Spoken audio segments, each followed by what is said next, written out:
반갑습니다. 금요일 새벽입니다. 우리 다 같이 사도신경으로 신앙 고백 드리겠습니다. 전능하사 천지를 만드신 하나님 아버지를 내가 믿사오며 그의 아들 우리 주 예수 그리스도를 믿사오니 이는 성령으로 잉태하사 동정녀 마리아에게 나시고 본디오 빌라도에게 고난을 받으사 십자가에 못 박혀 죽으시고 장사한 지 사흘 만에 죽은 자 가운데서 다시 살아나시며 하늘에 오르사 전능하신 하나님 우편에 앉아 계시다가 저리로서 산자와 죽은 자를 심판하러 오시리라. 성령을 믿사오며 거룩한 공회와 성도가 서로 교통하는 것과 죄를 사하여 주시는 것과 몸이 다시 사는 것과 영원히 사는 것을 믿사옵나이다. 아멘. 찬송가 384장 1절과 3절 384장 1절과 3절입니다. 나의 갈 길 다가도록 384장 나의 갈 길 다가도록 예수 인도하시니 내 전에 있는 긍휼 어찌 의심하리요. 믿음으로 사는 자는 하늘 위로 받겠네. 무슨 일을 만나든지 만사 형통하리라. 무슨 일을 만나든지 만사 형통하리라. 나의 갈 길 다가도록 예수 인도하시니 그의 사랑 어찌 큰지 말로 할 수 없도다. 성령 감화 받은 영혼 하늘 날아갈 때에 영영 모를 나의 찬송 예수 인도하셨네. 영영 모를 나의 찬송 예수 인도하셨네.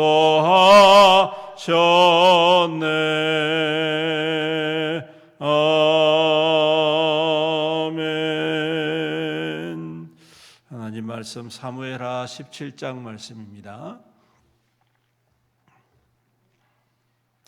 사무엘하 17장 구약성경 491페이지 교독하겠습니다. 사무엘하 17장 1절부터 마지막 절까지 교독합니다. 아히도벨이 또 압살롬에게 이르되 내가 사람 12,000명을 택하게 하소서. 오늘 밤에 내가 일어나서 다윗의 뒤를 추적하여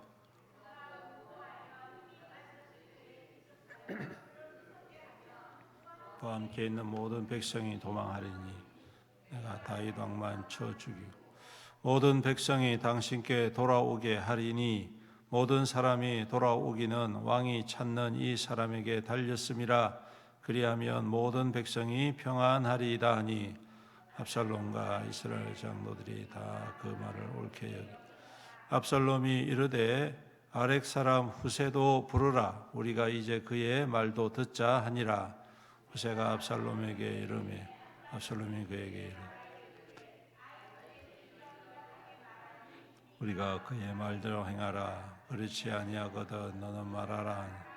후세가 압살롬에게 이르되 이번에는 아히도벨이 베푼 계략이 좋지 아니하니이다 하고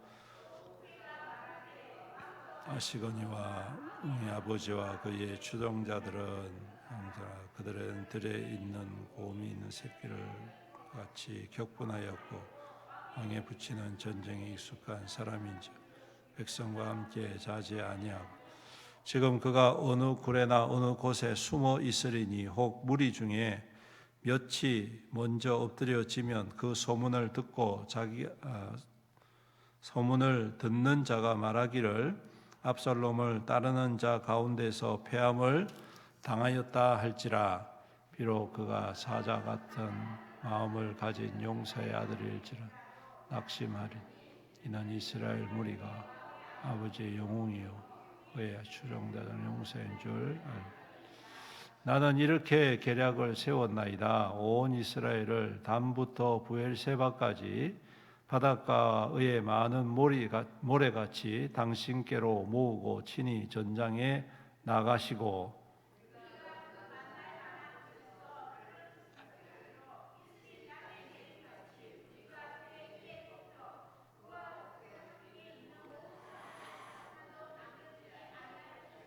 또 만일 그가 어느 성에 들었으면 온 이스라엘이 밧줄을 가져다가 그 성을 강으로 끌어들여서 그곳에 작은 돌 하나도 보이지 아니하게 할 것이니이다 하매 압살롬이 온 이스라엘 사람들이 이르되 아렉 사람 후세의 계략은 아히도벨의 계략보다 낫다니 이는 여호와께서 압살롬에게 화를 내리려 하사 아히도벨의 좋은 계략을 물리치라고 명령하셨습니다.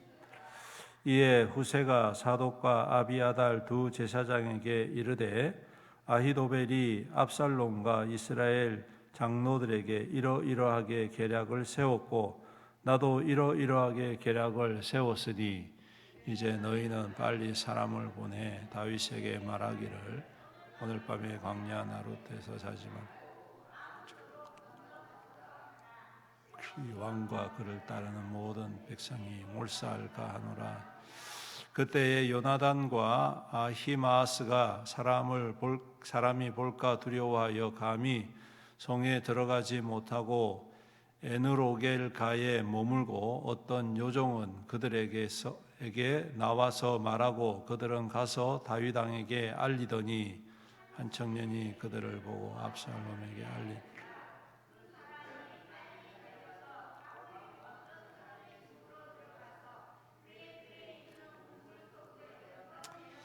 그 집 여인이 덮을 것을 가져다가 우물 아귀를 덮고 찌은 곡식을 그 위에 널매 전혀 알지 못하더라.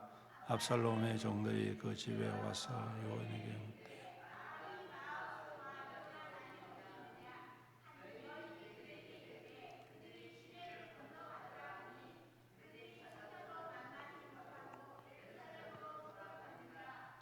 그들이 간 후에 두 사람이 우물에서 올라와서 다윗 왕에게 가서 다윗 왕에게 말하여 이르되 당신들은 일어나 빨리 물을 건너 가소서 아히도벨이 당신들을 해하려 하고 이러이러하게 계략을 세웠나이다. 다윗이 일어나 모든 백성과 함께 요단을 건널 새벽까지 한 사람도 요단을 건너지 못한 자가 없었다. 아히도벨이 자기 계략이 시행되지 못함을 보고 나귀의 안장을 지우고 일어나 고향으로 돌아가 자기 집에 이르러 집을 정리하고 스스로 목매어 죽음에 그의 조상의 묘에 장사되니라.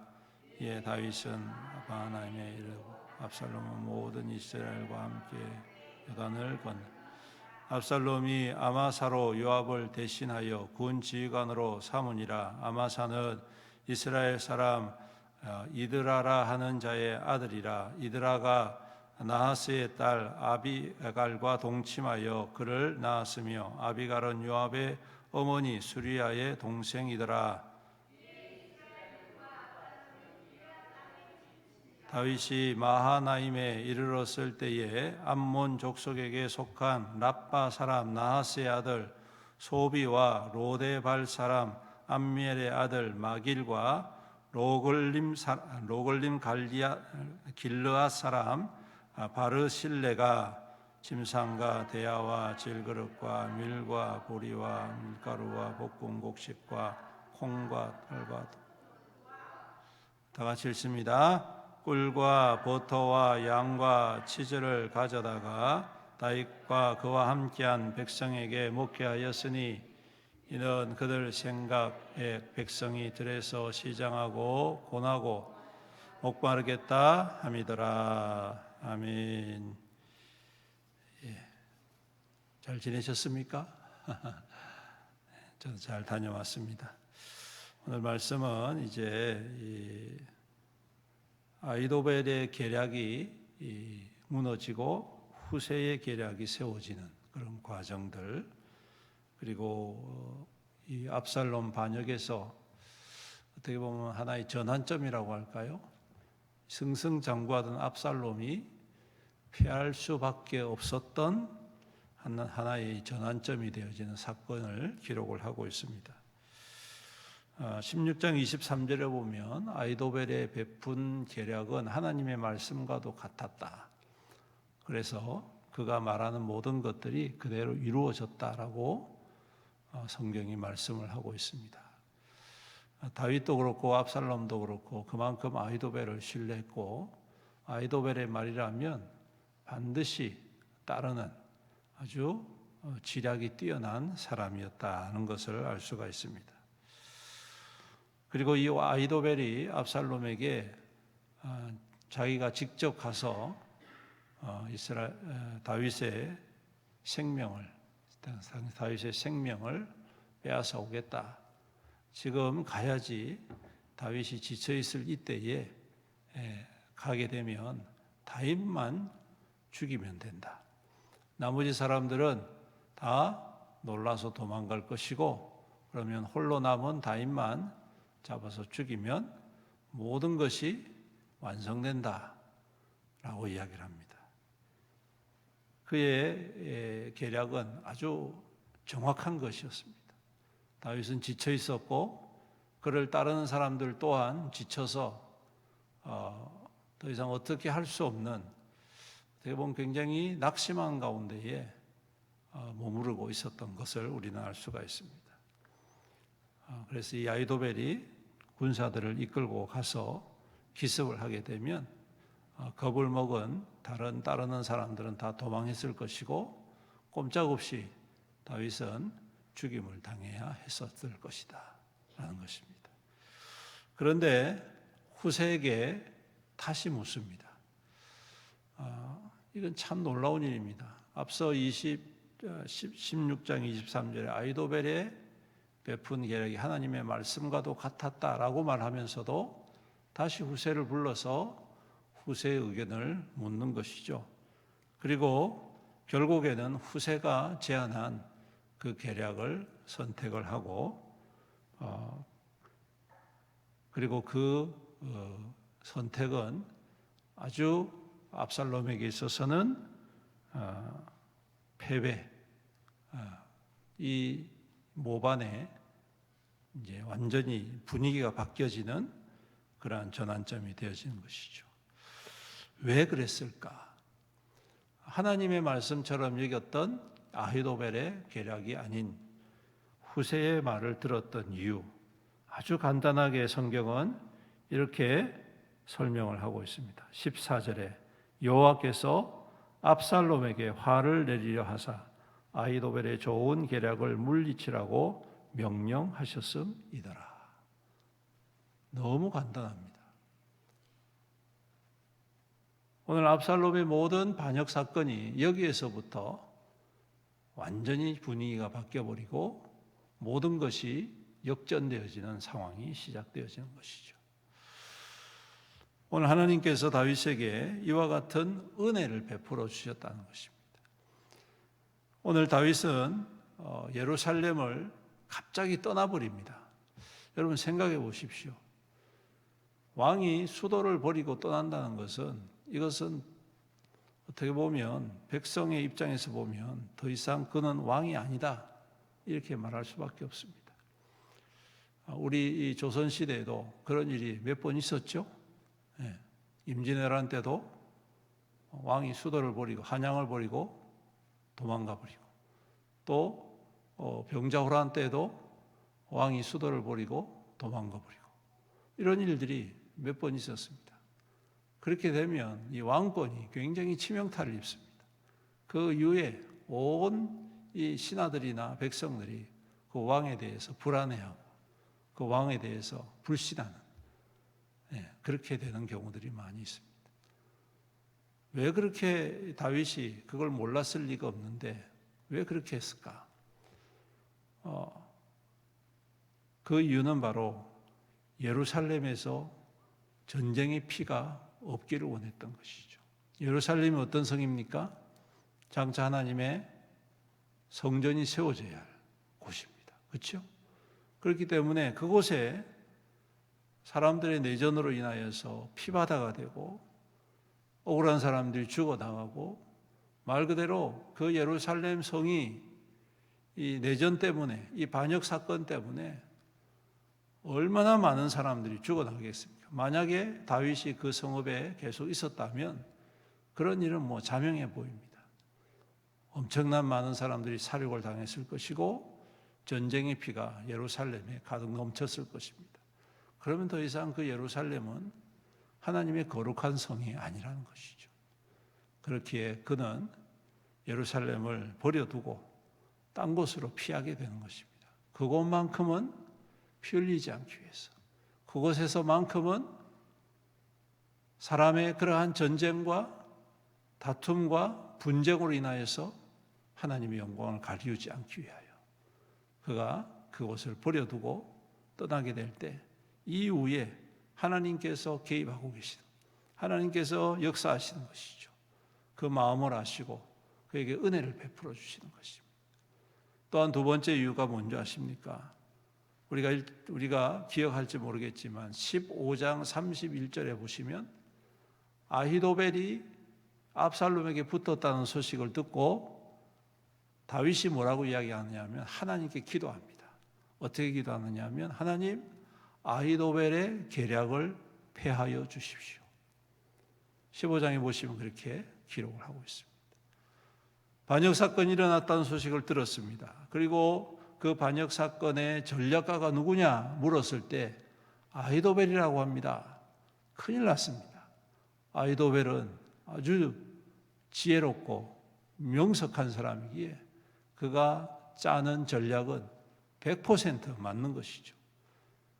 그렇기 때문에 만약에 아히도벨이 어떤 전략을 가지고 다윗에게 달려들면 다윗은 꼼짝없이 죽을 수밖에 없다는 것을 그 자신도 알고, 그래서 하나님 앞에 기도합니다. 하나님, 아히도벨의 계략을 패하게 해 주십시오. 여러분, 기도가 바로 여기에 능력이 되는 것이죠. 응답이 되는 것이죠.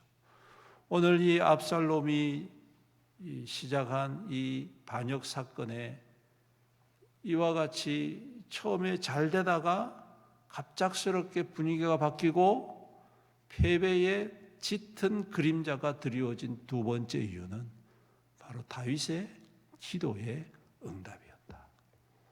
첫 번째는 하나님의 은혜였고 두 번째는 다윗의 기도의 응답이었다. 여러분, 이 두 가지가 함께 만날 때에 정말이지 놀라운 반전이 일어나는 것이죠. 모든 사람들이 당연히 압살롬이 왕이 되어야 할 것이고 다윗은 이제 완전히 패망했을 것이라고 생각하는 바로 그때에 오늘 하나님의 은혜와 기도의 역사를 통하여서 분위기가 반전되어지고 하나님께서 개입하시고 악한 자들이 그 죄악에 대하여 응징함을 받는 그러한 역사가 일어나더라. 사랑하는 성도 여러분, 오늘도 그 하나님의 은혜가 우리를 살립니다. 또한 동시에 기도하는 자에게 하나님의 역사가 이루어집니다. 오늘 여러분들의 기도가 별거 아닌 것 같지만 하나님께서 그 신뢰하며 부르짖는 자의 기도에 반드시 응답해 주시고 역사해 주실 줄로 믿습니다. 그가 기도할 때 하나님 왜 이런 일이 일어납니까? 불평하고 원망하지 않습니다. 오히려 하나님 앞에 그 모든 것을 맡기고 하나님께서 하나님의 선한 뜻대로 이루어지기를 기도하는 것. 이것이 바로 오늘 믿는 자의 기도이고 하나님의 역사를 이 땅 가운데 이루어가는 통로가 되는 줄로 믿습니다. 오늘도 우리 안에 이러한 기도가 회복되어지고 하나님의 은혜가 임하여서 우리의 삶의 모든 문제가 주 안에서 아름답게 또한 순조롭게 역사하고 이루어지는 귀한 응답의 축복을 누리시는 저와 여러분들이 되시기를 주님의 이름으로 축원합니다. 아멘. 우리 함께 말씀을 붙잡고 주의 이름 부르면서 간절히 통성으로 기도하겠습니다. 주여, 내가 풍성하신 우리 아버지 하나님 감사합니다. 오늘 귀한 말씀을 우리 가운데 나가해 주셔서 감사합니다. 아버지 하나님, 압살롬의 반역 사건, 아버지 꼼짝없이 다윗이 죽을 수밖에 없었지만 우리 하나님께서 그 기도를 들으시고 그 중심을 아시고 그 마음의 뜻을 아시고 우리 주님께서 역사하여 주셨음을 감사합니다. 우리 하나님께서 아히도벨의 계략을 피하게 하시고 후세의 계략을 선택하게 하여 주심으로 그 위기를 넘기게 하시고 더불어 또한 이 모든 반역의 사건들의 아버지 하나님 분위기가 반전되어지고 하나님 참으로 눈에 보이진 않지만 하나님께서 그 모든 일에 역사하시고 선한 뜻대로 이루어 가시는 그 놀라운 아버지 장면을 우리가 다시 한 번 더 목도합니다. 주님, 오늘도 그 하나님이 우리 하나님 되시고 주님, 기도하는 자, 부르짖는 자, 신뢰하며 나아가는 자에게 응답하시는 하나님이신 줄로 믿습니다. 오늘도 이 주님을 바라보고 믿음 가운데 굳건히 서게 하여 주시옵소서. 살아계신 우리 아버지 하나님 감사합니다. 우리를 사랑하여 주셔서 감사하고 주님 백성 삼아 주셔서 감사합니다.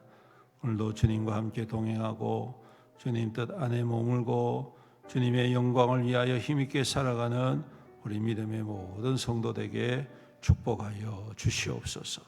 아버지 하나님, 오늘도 우리 주님께서 우리의 모든 것 되심을 믿습니다. 주님의 은혜가 아니면 우리가 설 수 없고 살 수 없음을 고백합니다.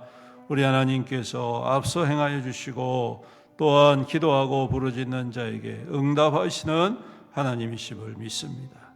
우리 모든 성도들의 삶이 주님 앞에 있사오니 주님 뜻대로 행하여 주시옵시고 주의 거룩한 백성들이 하나님 주님의 은혜를 사모하고 기도할 때마다 우리 주님께서 응답하여 주심으로 주님의 아름다운 덕이 나타나고 주님의 일하심이 나타나고 주님의 영광의 거룩한 증거로 굳건히 세움받는 우리 믿음의 성도들의 삶이 될 수 있도록 축복하여 주시옵소서.